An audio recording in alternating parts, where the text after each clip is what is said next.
we go. Here we Here go. we go. All right. Live. Liggity live. TaipeiBJJ.com. Marshall Stamper, Tahric fan.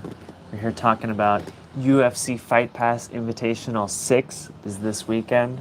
Sunday evening, America time. That's Monday morning, Taipei time. Marshall's got a battle coming up soon. I have a match next week. Yeah. We got a battle going on in the UFC. And also, the UFC is going through a legal battle. Like how they did that. The Yeah, battle. I got you. That was nice. A lot of battles. Yeah, a lot of battles going on. Many of you probably already know the UFC is going to be, or since I think 2012, has been fighting out in court this class action lawsuit with previous and current fighters in the UFC. It seems to have been led by fighter Kung Lee the Great. One of the most fun fighters to watch was Kung Lee. Yeah, I think John Fitch as well. It started out with One of the about least fun fighters to watch, John Fitch. it started about 5 or 6 fighters started this out together, and they're now part of a class of, I think it's 1,215 fighters, ranging from something like 2005 to 2000 and I can't remember, 20 maybe. Nice.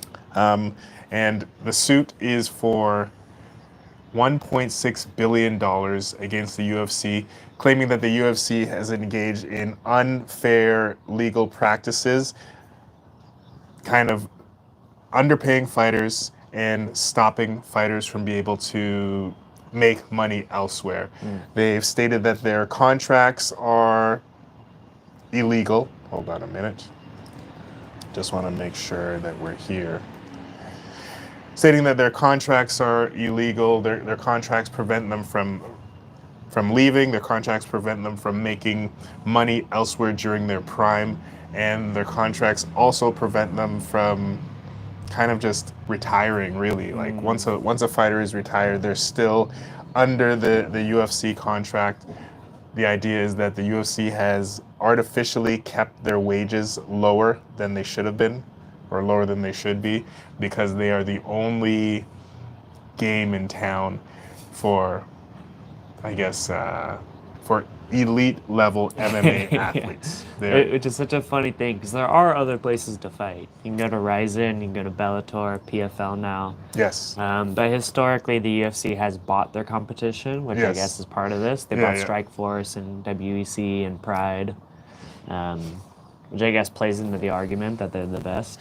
Yeah, there was something like as I was researching this, there was something like a text thread between, I think it's Dana and Lorenzo, about certain fighters that were leaving to go to Bellator. I think it was Gilbert Melendez. So there's a stipulation in the contracts that the UFC is the only one that is allowed to negotiate with them for 3 months after their contract is over.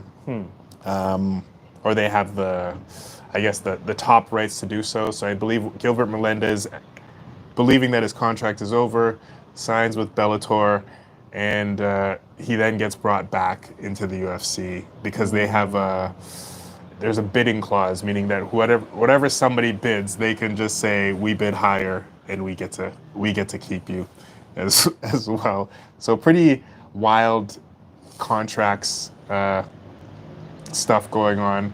There was a text thread that was found where Dana was saying something like, we have to keep choking the life out of these guys until there's nothing left. Something like that, which is fine. I mean, locker room talk, but that coming out, it doesn't make them look better during an investigation. During an investigation. Yeah. And someone asked Dana about this, like, oh, are you worried about this? He's like, I haven't thought about it at all. It's like, it's just business as usual, plug ahead. He has to say that. I'm sure he thinks about it a lot. So. Think so? I think so. He's a character, man. I don't know. Yeah, I think he is a character, and I like him as a character. I like that the commissioner of this sport or this league is kind of a a very brash, abrasive guy, Yeah. and I'm a huge fan of the UFC. So there are other leagues, yes. You have Bellator, you have ONE FC. I don't think any of them produce the same quality of fighters as the UFC, and none of them have what is number one to me is the production value. I think that, like I watched the event last week, PFL versus Bellator, Oh yeah. and Saw the whole thing. yes, I saw the whole main card, and the fights were really good fights. And I believe that possibly their heavyweight champion would be competitive in the UFC, but and we've seen this before because of the leagues that the UFC bought when they come in. Like when Strikeforce came into the UFC, They dominate. all of their champions became Yeah. UFC champions. So the Yeah, idea that they the did well. UFC is the only place where talent is, I don't buy that at all. I think that, to me, their biggest thing is their production value. Everything looks bright and shiny, and whenever I watch something else like the Bellator, it looks like they're fighting in a basement. The lights are. They need a new lighting guy, or it's just something about the production where it just doesn't look as bright. It looks underground. It looks very kumite. Yeah. Which I know, like a ONE FC, they always have like a nice brightly lit ring or cage and very dark crowd because it's not a full stadium. There's lots of empty seats. Maybe Bellator's a similar problem. I'm not sure.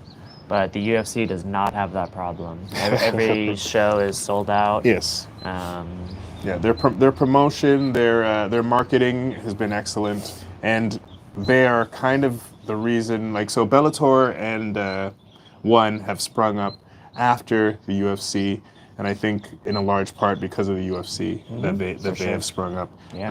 The ones that were there before, like Pride.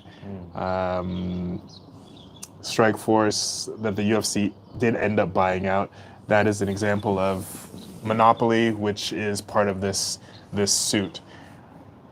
Also, what I found out about this suit is that because it is a class action, and because it has been in and out of court for so long, that the likely result is that when if the fighters do outright win, most likely what do you call it? The winnings? What do you call it in a court case? the damage, I don't know. Yes, the damages that are rewarded will be tripled. So instead of being 1.6 million times 3, what is it, like 4.8? Something like that. Yeah, so it'll be tripled. That is the idea of what usually happens, and then split amongst these 1,200 fighters. Yeah, and so what we're hoping for is that fighters get better taken care of, fighters get some benefits, fighters get some money, fighters get some options, and this doesn't just sink the whole operation. That'd be tragic. Yeah, I don't think that's likely. I think they announced that last year their profits were 1.6 billion or something. That's where they got the number. No. The number has been there for a long time, but maybe they announced their profits as 1.6 billion to goad their adversaries. But we made exactly this much last year. But yeah, their profits were in the billions last year. They had a record-breaking year for 2023. So I don't think a lawsuit like this would sink them. Okay. There's probably some incentive to settle, but it doesn't appear that they're going to be settling. And as of right now, they are set to go to trial in April. And I think it's announced that they've scheduled it as something like a 15-day trial or a three-week trial. They have a number of days announced, and I'm also told, or from my research, that the same judge that decided that they were guilty enough to go to trial, that same judge is going to be the one presiding over the trial. There's going to be no jury. It's just the judge making the decision, and up to the UFC to make themselves look good and say, "No, man, we're doing everything is everything we did is cool. So Guys, we have great knockouts. We have the best fighters. And so that's interesting timing. So they'll be in court during UFC 300, like this big landmark event. Yeah, I think that's okay. I think that's good. Keep everything in balance, you know? yeah, and as I said, I'm a fan of the UFC. There are actually some fighters that have come to the defense of the UFC during this. I was reading, I think it's Michael Bisping, Miesha Tate. I think there were 5 others on the list. I can't remember. But the Champions thing is, who made they're all millions. champions. Yes, they're all champions who Champions get good deals. Yeah, they all are people that got special treatment, and they don't really speak for. Oh, Michael Chandler was another one. They don't really speak for the regular or most of the roster. Most of the UFC roster doesn't make it past the prelims. You know. Yeah, and prelim fighters are not making much money. They're not making much money, and I mean they haven't really earned the full say that the main card guys have, but they are also putting in a lot of work to get there, and they are also still like top 1% in the world for fighters. So it's top 1% in history. Yeah. So it's a tough one. Michael. Interesting thing about Michael Chandler and Miesha Tate is that they have both worked for other organizations. Miesha Tate was involved in one for a while before coming back to the UFC, and Chandler was I think he was Bellator champion, or he was high up in Bellator before coming over to the UFC. And both of them seem to believe that they're getting a better deal in the UFC. Yeah, and I'm sure if you're a former champion coming to the UFC, you get a little special treatment. Yeah. Michael Chandler went straight to main events, co-mains, and he's kind of hovered there. Yes. Yeah, it's interesting, man. We'll see how this plays out. Keep you guys updated. Hope the fighters get good deals. Hope the UFC gets through this and everyone comes out better. Yeah. So I think the end product is pretty secure. I don't think fighters are going to leave the UFC. I don't think fights will get less good. Yeah, because where would they go? Yeah, you always hope Ryzen does something cool. You know, Japanese MMA is kind of taking a back seat, and I'm not sure why. Yeah, we discovered last week there's never been a Japanese UFC champion, which is crazy since Japan is like the what would you call it? It's like the epicenter of martial arts. Yes, it's the epicenter of martial arts. What everyone thinks about when they think about martial arts. And it's huge for MMA in general. Yeah. Like Pride took place. Pride, which is one of the greatest MMA promotions ever. Yeah. Head stomps, guys getting kicked out of the ring, getting blasted off into space. Some of the greatest. Sakuraba beat 4 Gracies. Yes. Arms getting broken. Some of the greatest fights in history happened there. Ryo Chonin heel hooked Anderson Silva. Oh, that was awesome. What's up with that? Yeah, that was awesome. What's up with that guy? Yeah, that was awesome. Yeah. So yeah, no Japanese UFC champions. It's weird. Like I can't wrap my head around that. I can't wrap my head around it either. Maybe they just don't have enough babies. Maybe. They're just not producing. Yeah, there's a Chinese champion before a Japanese champion. China has enough babies. There are enough people. There are enough people. Japan is shrinking. Hopefully they could put something together. So, yeah, man. UFC. What's going on? We have UFC coming up this weekend, a grappling event. Yeah, UFC Fight Pass Invitational 6. We did a good breakdown of number 5. It was a really fun event. They're doing this, I believe, at the Apex Center in Vegas. And so looks beautiful. The guys come out. They have their UFC Fight Pass rash guards on.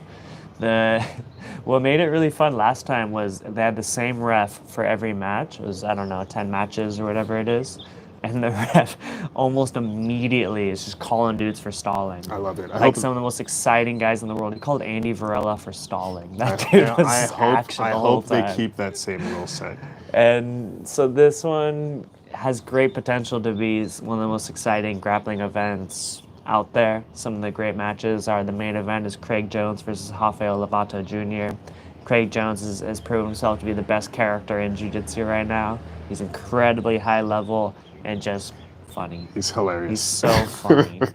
He never posts videos of him training. He never like, oh, I'm going for a run. It's just partying, teaching seminars, and destroying high-level dudes in competition. It doesn't quite make sense. It doesn't quite compute. Then But goes it's back. Then goes back to phenomenal. making fun of himself. Like there's a video of the opening of the video is him watching a John Danaher video and taking notes Yeah, this about what he's is, gonna is teach. instructional. Yeah, he's such a character. I love guys like this.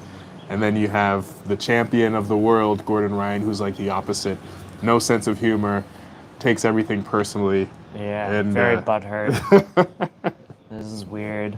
Last time they did a good thing where Gordon Ryan was on commentary. That was really interesting. I haven't heard anything if he's gonna do it again, but I really hope so because you could really learn a lot from having Gordon Ryan do commentary, just trying to stand back and be objective. It was really nice. The co-main event, we have Nick Rodriguez coming straight off of me passing his guard in Costa Mesa. He's really. You think he's gonna be able to recover mentally? I think it's really fired him up. He's got a great match against Roberto Jimenez. Roberto Jimenez, they call him the natural. I don't quite wrap my head around this guy. He's like 10th planet-ish. Like he kind of floats in a couple of gyms, I guess. Young dude, just won no-gi worlds in incredible fashion.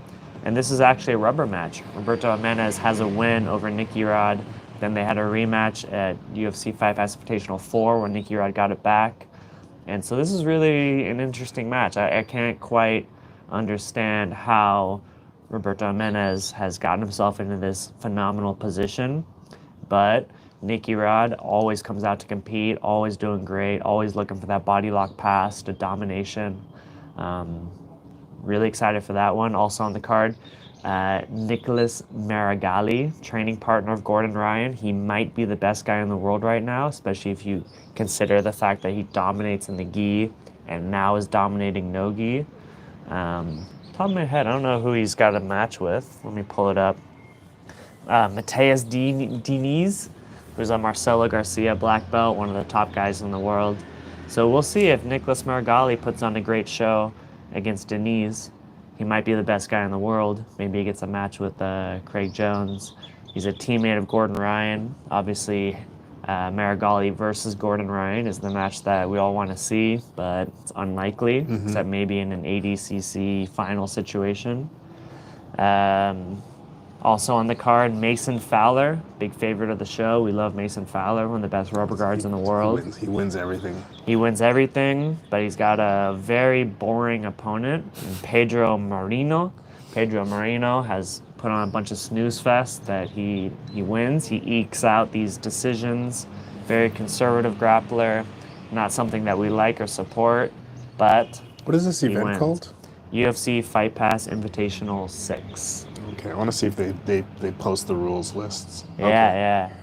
Also on the card, J-Rod, Nicky Rod's younger brother, a guy that I don't want to brag, but he body locked past me, his specialty, and I was able to fling over my leg into a go-go clinch situation, which I learned not many people in the world are comfortable go-go clinching. It puts a lot of strain on the knee, and so I'm guessing it's something he hasn't encountered a lot. And I got him to panic and back off of his signature pass before destroying me in other ways. Yeah, they don't say anything about the rule set, so I'm hoping that they have that same referee. I really liked the last rule set. The ones that they did before, they were doing the EBI, Eddie Bravo Invitational rule set, which I think is good in a way because it gives you a definite winner, but I also think that guys kind of play to it. Oh yeah. Guys will stall out the match. Big time. And this stalling penalty I think it's the best system I've seen so far. Yeah. The only problem is it's up to the ref's discretion completely, but I do love it. I do love the stalling penalty because that is the biggest problem in jiu-jitsu is you're controlling somebody. It allows for a lot of room for stalling. Yeah. And nobody wants to watch that.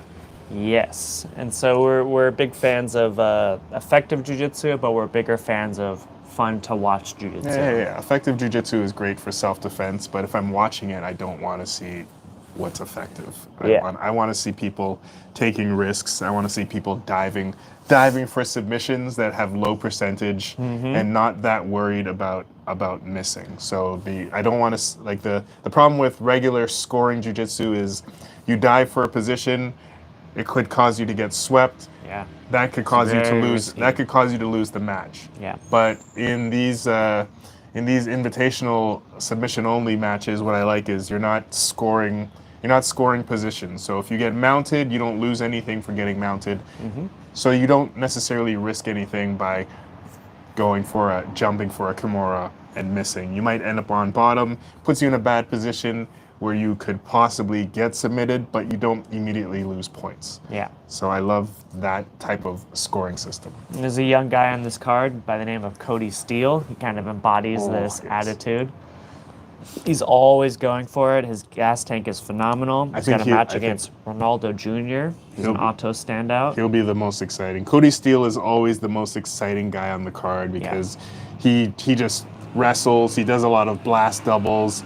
He dives for submissions, and he doesn't even always win. Like, the funny thing is, he doesn't have this huge, long win streak. It's just that everything that he does, it's very exciting. Yeah. He's a high-level guy, but he takes a lot of risks, and he loses by taking those risks.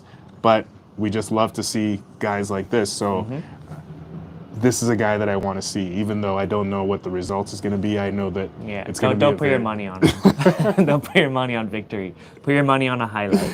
Yes. He's going to do something that will get more fans to the sport. Exactly. Get something to make us go, oh! He went viral for in the the ADCC East Coast Trials. He wrestled someone off the mat.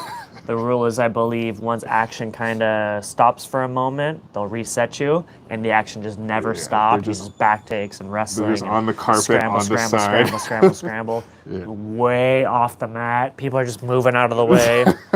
I love to see that. It's wild. It's crazy. And it's hard to do, man. I don't have the gas tank to compete like that, right? It's very hard to do at a high level. He's throwing his body in there. He's probably getting hurt. He's probably getting bumped and bruised, but his whole point is to just keep after burn. it. Yeah, just keep going. And yes, something I would never do, but I love to watch. That's the way I like to watch it. Yeah, in this one, in the past they had like a raised platform that they're on, so I'm guessing someone's going WWE style through a table. It's kind of probably. The last guy on the card would be very entertaining. Last guy on the card I feel I should shout out is 10th Planet Wizard Ben Eddy. He's the master of the Hindu Latine, one of the best rubber guards ever.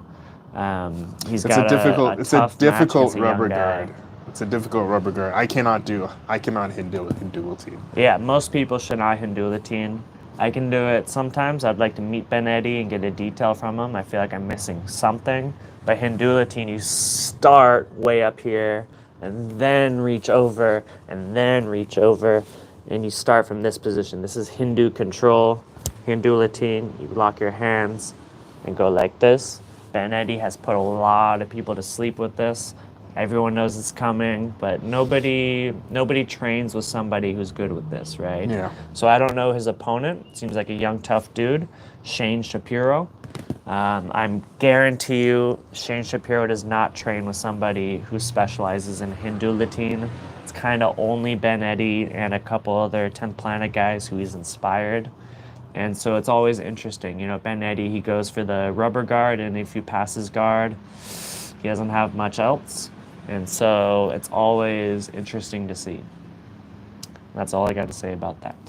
We have a few questions. One of the questions that we have is on, let's go for this one first. Who would you like to take a seminar from? If you could take a seminar with any instructor, who would it be? And who's this question from? That's from Dimitri. Coach Dimitri. So if you could take a seminar with anybody, who would it be? And this is kind of a cool question. One of the interesting things about jiu-jitsu is that if you have a favorite grappler, you really can just go meet them. Like, almost everybody is approachable. You can show up at their gym and they're there, or they travel around, they need to make money, they do seminars. So it's not like other sports where, like, you know, if you're a boxer, you can't just meet Mayweather. Yeah. You know, if you're into basketball, you can't just meet LeBron James. He's not just gonna show you how he dribbles. Because they're worldwide celebrities. So Yeah. jiu-jitsu is still niche enough that the top guy in the world, you might just bump into him at a Target or something like that. You'll see him around. You just go to his gym. You know where he trains. You want to go train with John Danaher. He teaches at Renzo Gracie Austin. You can just go to his class. Kinda. You know, there's certain pro-only classes. There's certain closed-door things. But realistically, you just watch their Instagram. Oh, he's teaching over here. And if it's, you know, enough money for you, if you can do it, you can just go there. Yeah. You can just go meet Eddie Bravo. Yes. Yeah. You know where he is. You could probably send them a message, and they might answer. Like it's not. They don't have guys managing their social media. They're not. The system, the big system, is not around them as yet. They're not. It's not big enough that they're unreachable. So, regular guys, in many ways. Who's your first guy?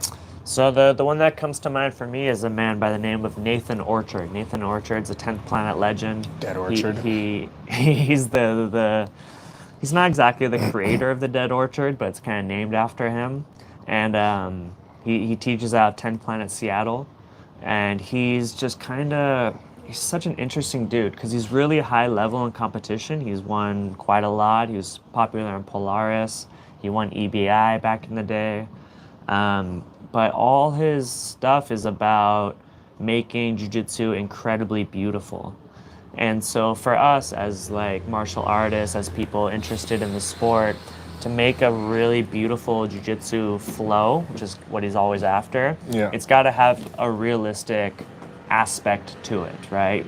Just doing, you know, ballet twirls and then knocking someone over. Everyone kind of sees that it doesn't get us excited. Yeah. But it's got to work. It's got to work. And so he's high level enough in jiu-jitsu that like he can make these incredibly like odd looking, spinning around, diving for the head and then back for the feet, and now he's on an arm. And it has just enough realism that we can't, you know, poo-poo it. People try, but and he's just incredible. I saw the way that his mind works and the way that he's living his life. I really just want that energy in me. And I kind of followed in his footsteps. My favorite jiu-jitsu video on YouTube is called The Infinite Passion. It's a Stuart Cooper documentary about Nathan Orchard in 10 Planet Kotao. And this was a big thing for me, was going out there to teach at 10 Planet Kotao, kind of following in his footsteps. The coaches out there are under Nathan Orchard. So I haven't met Nathan Orchard. I haven't gotten that opportunity yet, but I'm incredibly inspired by the man, and I've kind of following in his steps in some way. Actually, it was cool to, from seeing that video to actually going to 10th Planet Kotao and seeing that, what do you call that web? Yeah, they have the whole system mapped out on the wall. Yeah. So you go spider web, and you have these submissions, and then you can take that into rubber guard, and then there's the truck, and then there's the back. And it's an incredibly complicated 10 planet system mapped out on the wall. It's incredibly beautiful and iconic. Diagrams? Those diagrams, like a brainstorm, that kind of diagram where one thing branches off to the other. There's a name for it. Anyways. I think it's a map. I don't know. It was cool. Yeah, it was very, very cool to see. Very cool gym, by the way. Hottest, not hottest sexy, but hottest heat-wise rolling that I've ever done. We did 10 rounds, no AC in Thailand. Windows closed. Yes. In the summer. Yeah. Oh my God. And it was just dripping, soaking wet mats, disgusting. One of the best experiences of my life. It was very cool, very cool. I almost took a break round 7, but looked around and like this guy's not taking a break. I'm not taking a break. I'm not taking a break. So I'm not taking a break. Coach isn't taking a break. Yeah, so I didn't take any breaks. So yeah. I did have a moment where I'm like, yeah, should I take a break? But no, these guys are not taking a break. Yeah. 3 more, I can do it. Yeah. And so I can't say exactly what, but there's some Nathan Orchard energy in that situation, in that gym. He's definitely, I think he's been out there more than anybody, any 10 Planet black belt. Yeah, so that's my answer. Nathan Orchard, I'd love to meet the man, love to go to a seminar, love to go to his class. Whatever I can do. What can I do, man? What can I do? It's a good answer. I think off top, my guy would be Marcelo Garcia, because Legend. ever since, I don't know, maybe since blue belt, he's been like the top guy to me. I've watched a lot of his highlights. He's a master of the guillotine. He has a guillotine named after him, the Marcellotine, with a high elbow.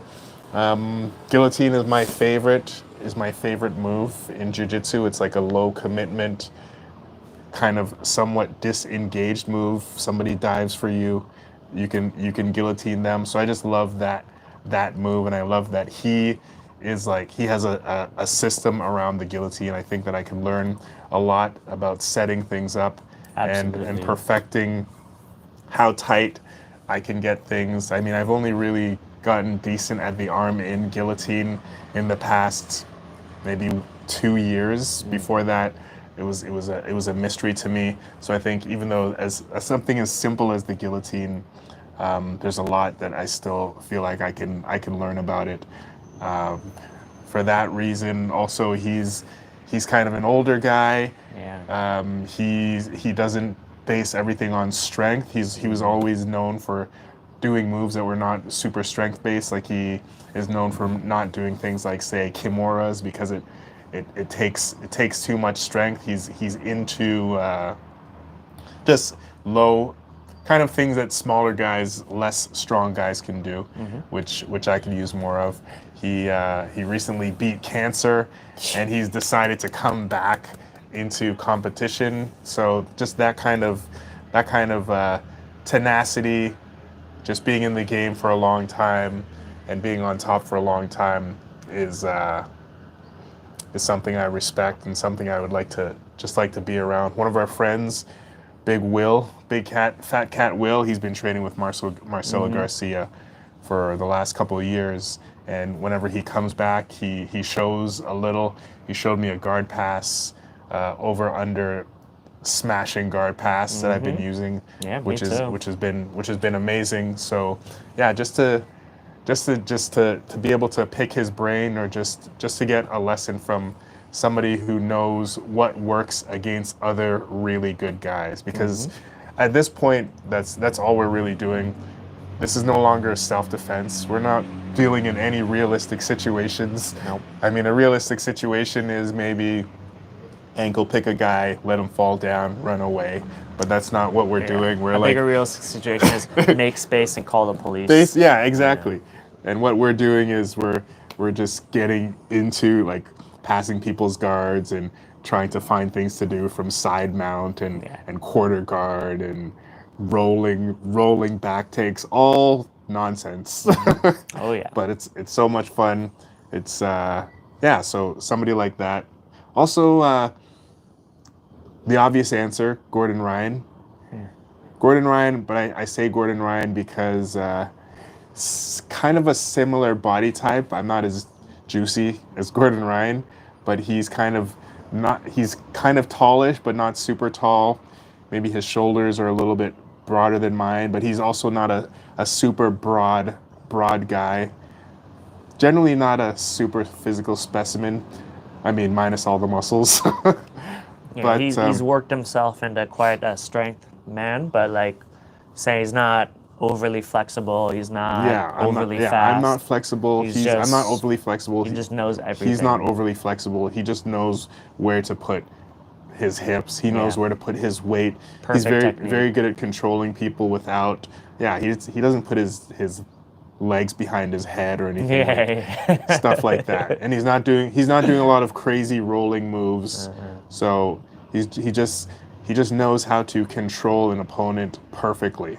I mean, the only problem that Marshall brought up is going to his seminar. There's also going to be a million other people there, because he is like by far the most popular person in the sport, and he kind of, in certain ways, he kind of is carrying the sport as the top celebrity in the sport. Sure.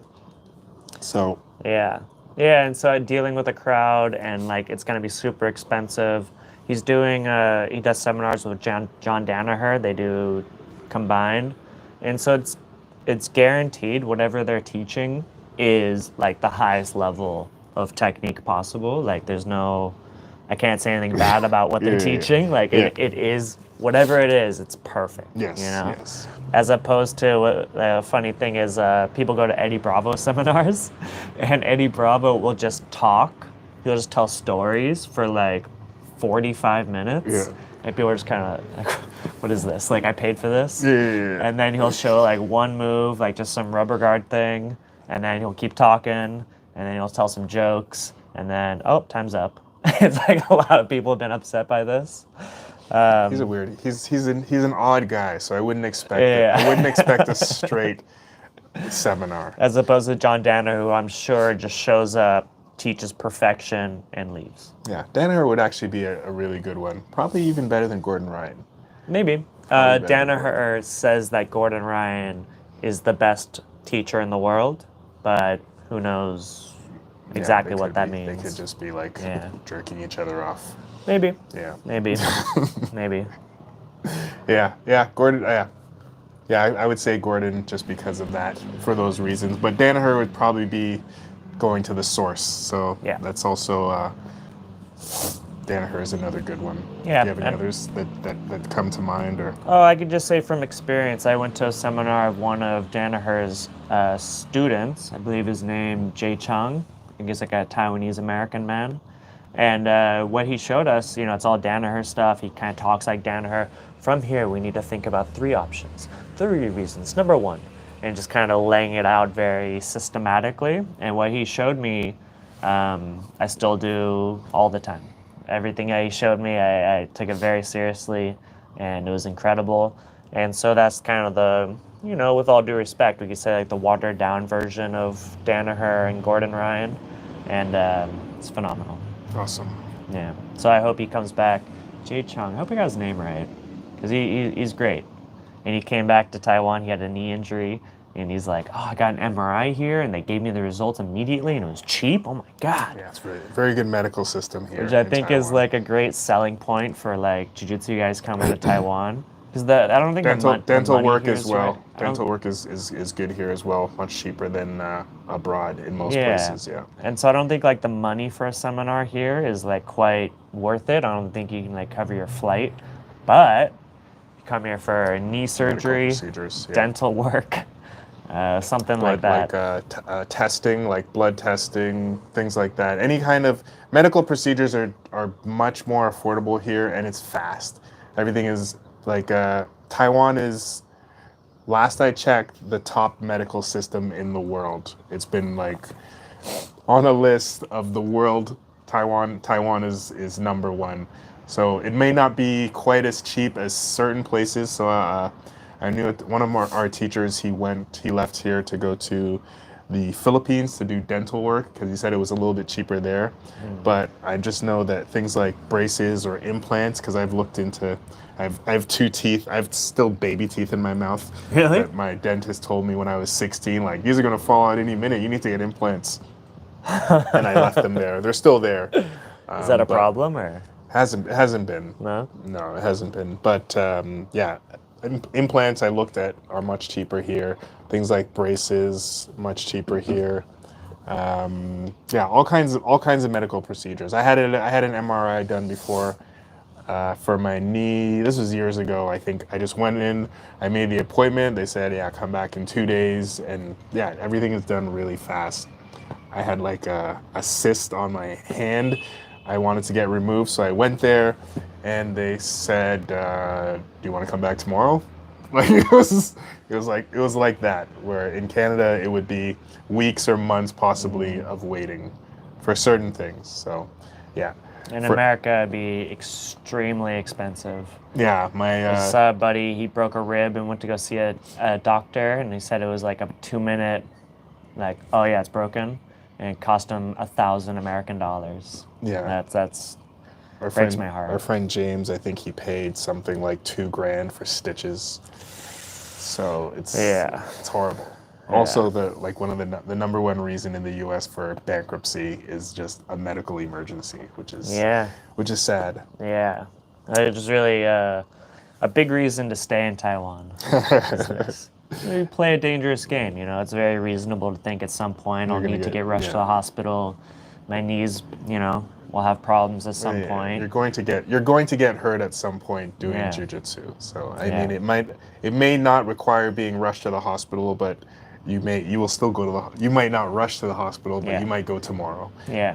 The thing I don't know about here, though, it's really popular at other places that I'll keep my eyes on, and if anybody knows anything, let me know, is hormone therapy. As I get older, at some point I want some testosterone injections. Do you know anything about this? You hear anything? So it should be around. Not that I know of.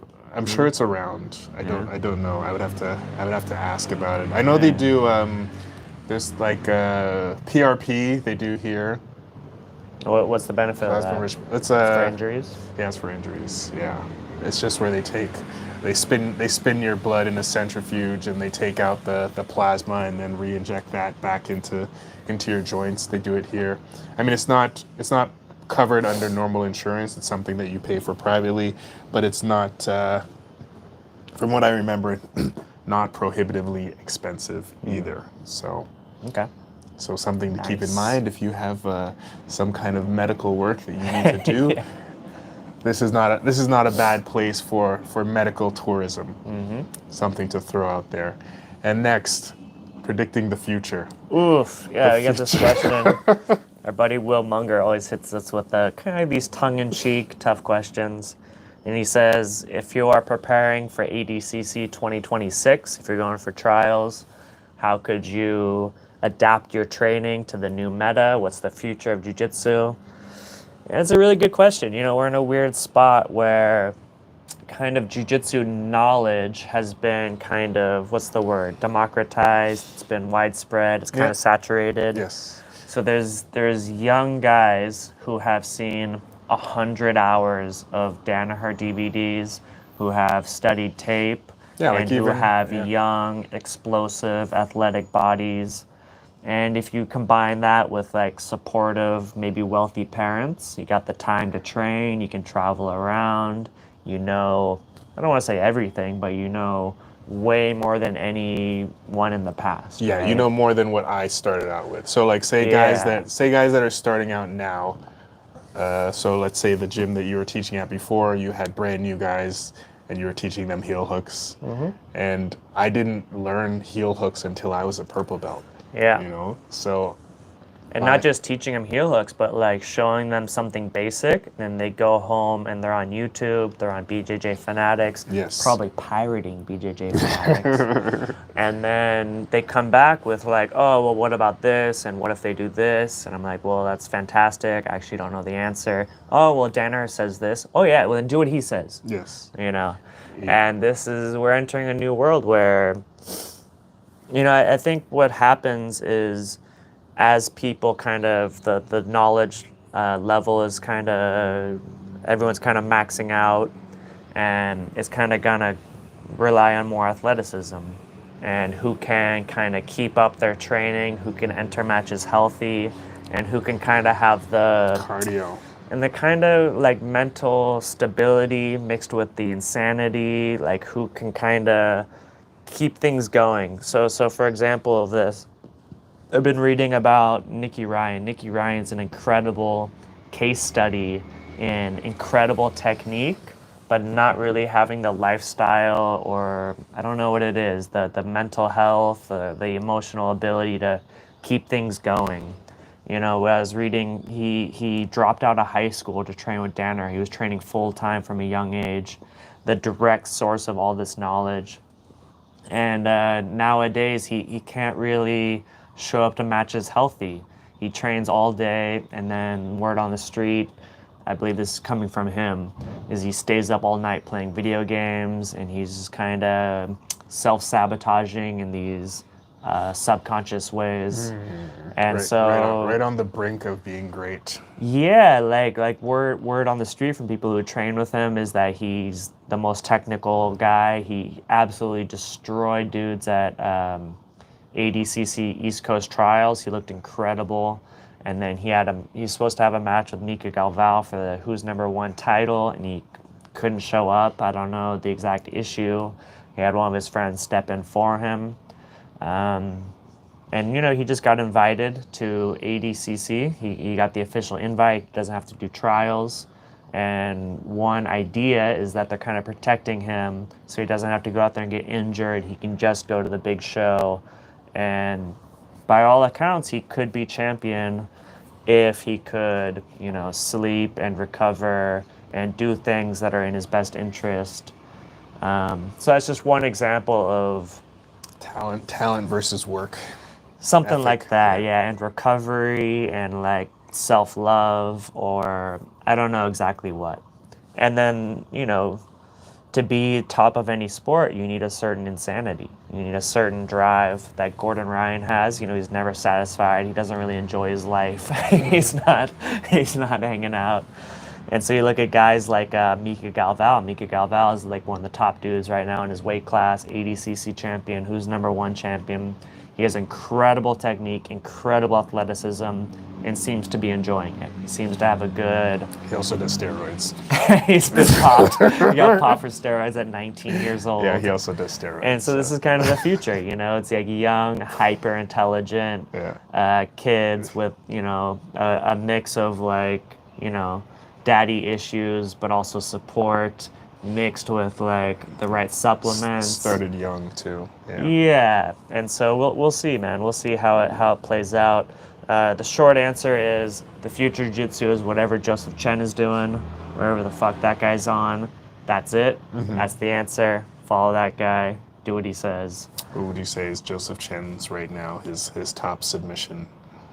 I mean, I don't know, man. Like he really seems like every match he's reinvented himself.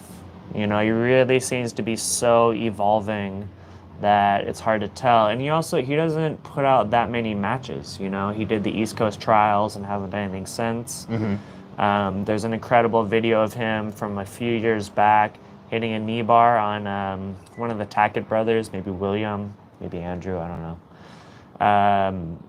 know. He Z-locked our buddy Derek Rayfield. So I don't know, it's really... Z-lock is nasty. I hope Z-lock is not the next trend. Yeah. So that's the nastiest one I've seen. He just has it and just pops his knee, I'm just feeling the Z-lock. I feel like you could pop somebody's hip out of place. But it's a nasty submission. Yeah, and so Joszef Chen, he's on that kind of Craig Jones vibe of like just traveling around, doing seminars. They're doing week-long seminars in Bali, which is like, what could be more fun than that, And incredibly high level. He's in ADCC this time, and I don't know who's in his division, but I'm sure he's gonna make some waves. And then the next ADCC comes around, he probably gets an invite if he comes in healthy and can kind of keep his training going.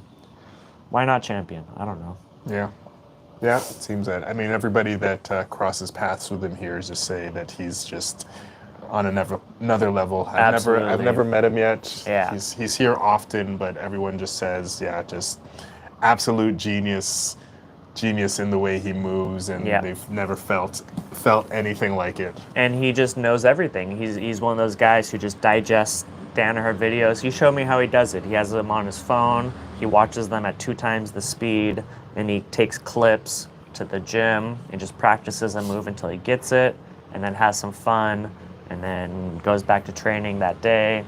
And I think that's the recipe. Know everything, train constantly, and keep it going. Have parents that can keep you going. Yeah. Have parents that a way to keep you going in the sport, especially since right now jiu-jitsu is not a way for most people to make a living. Yeah. If you're not, unless you're running your own school, but at least and if you're running your own school, it's hard to compete. Yes. So it's hard traveling, to find that balance. Traveling and competing. It's a tough way to make a living. So if you can get a sponsor, but it didn't answer the question. Yeah, so Joszef Chen's got the sponsor. He's got a Patreon now. He's got something on BJJ Fanatics. These are ways to keep things going. Next submission wave, what do you think? So you just say athleticism. Athleticism. Yeah, athleticism and maybe some niche things. So maybe some catch wrestling stuff starts becoming popular.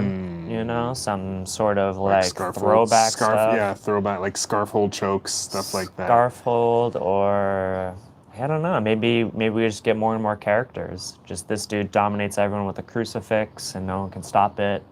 But in general, rear naked choke always be the one. Guillotines are always going to be legit. Yeah. I saw it was Brendan McCaffrey was doing a video. I can't remember who he was talking about. I can't remember the guy's name, but this guy was just doing all rolling Kimuras.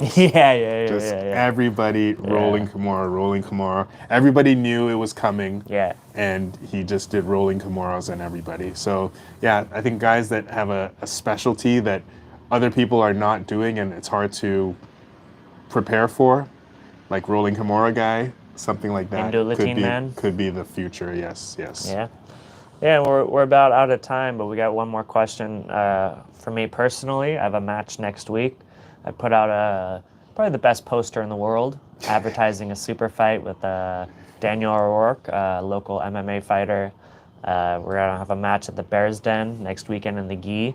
The way this match came about was our good friend Dimitri he's puts on great events in a cage.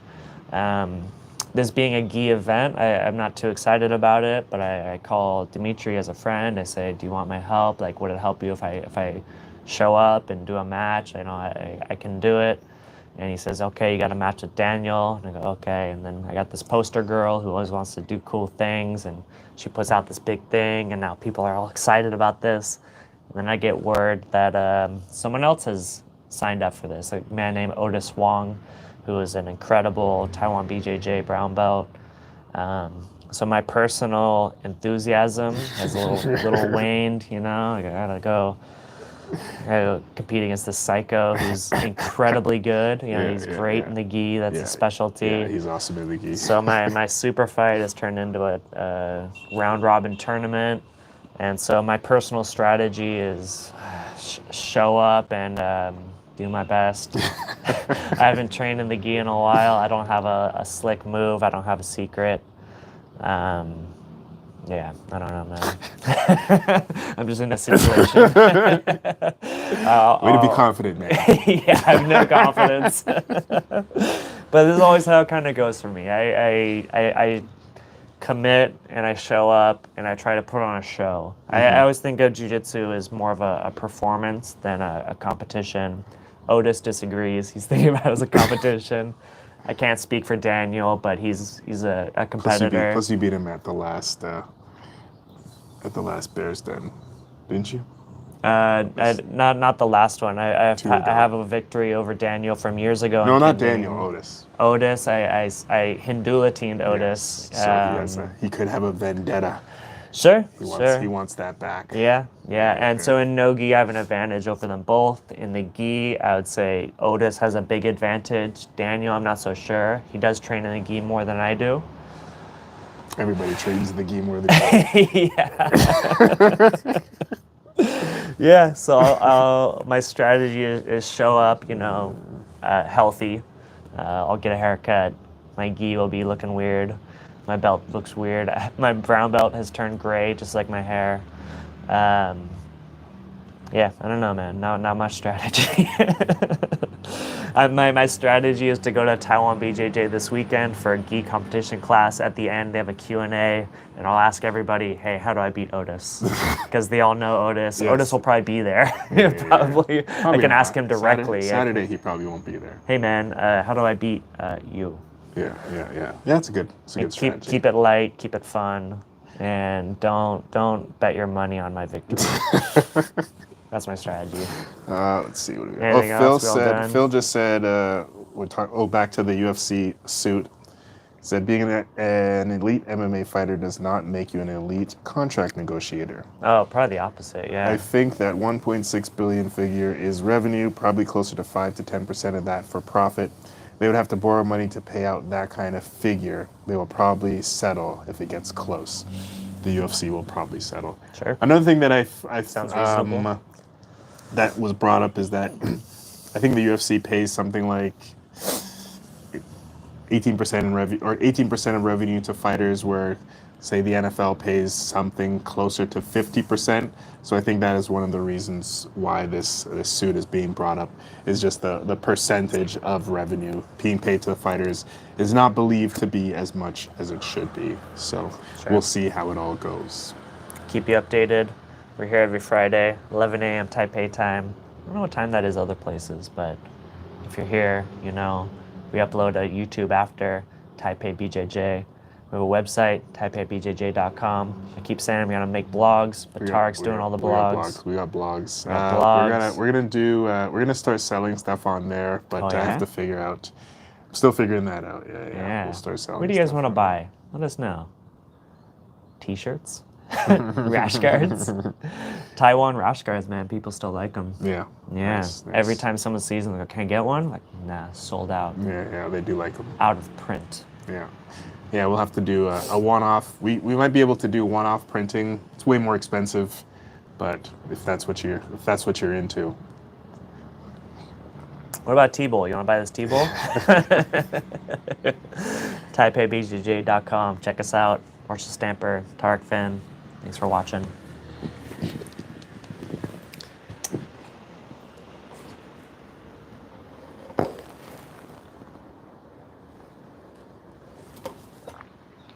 Oh yeah.